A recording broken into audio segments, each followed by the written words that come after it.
Having trouble activating your Assurance wireless phone? Let's get you connected. First, identify your SIM type, physical or eSIM. For physical SIMs, power cycle your phone and ensure the SIM is correctly inserted.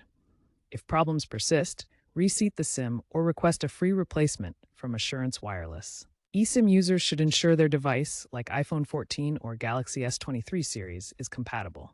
Try resetting the eSIM via Device Settings, General, About, Reset eSIM. Always make sure your phone isn't locked to another carrier, as this will block activation. Activation also hinges on account verification.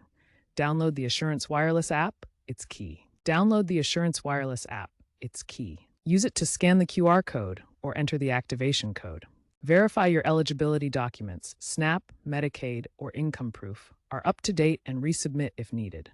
This process can take up to 48 hours. Ensure you have a strong network signal and your phone's software is updated to avoid errors. Call 1-888-898-4888 for 24/7 support if problems persist. As a last resort, if the issues continue, contact the FCC Lifeline support.